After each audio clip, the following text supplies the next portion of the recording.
Hello and welcome to the overhand knot part 8. This little knot really is teaching us a lot, isn't it? So today what we're looking at doing is joining two lines together using overhand knots in something that is called a fisherman's knot. Although I suppose technically as we're joining two lines together it should be called a bend, but there it is, fisherman's knot. So I strongly recommend you use two different colour lines until you really understand what you're doing here. It just makes it easier to see what's happening. So what you're going to do is you're going to tie an overhand knot with one line over the other, like that. And then you do exactly the same on the other side. Overhand knot around the standing part of the other line, and you end up with two overhand knots like this. You'll see that the two tag ends are on opposite sides and running along the line, and you can pull them up against each other. Just make sure they're nicely dressed, and then just set them up against each other like this. Hope you can see that. And they sort of mirror each other.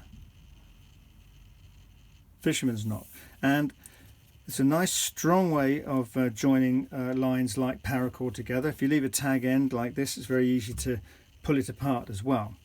Now I just want to show you a problem that can happen with fisherman's knots, and it took me actually years to figure this out, and so I'm going to save you the trouble. What can happen is this. So here we are, I tie my overhand knot over one of the lines like this, and then I tie my other overhand knot over this one here. Two overhand knots, and I pull them up against each other, and actually there's something not quite right there, and if you can see that. Two overhand knots, but they don't quite sit the same, they don't mirror each other. The tag end of this one runs along the standing part of the other. This one heads off at 90 degrees. That's a surefire sign that something is not quite right. And what's happened is this. I'm right-handed, so I tend to tie knots from right to left. So what I've done there is I've tied from right to left. I've tied the overhand knot like this, and then I've done the same here, and I've tied from right to left, so I'm working this way. So I've taken it underneath the standing part of the blue line and then tied the overhand knot like this, and you'll see it flips.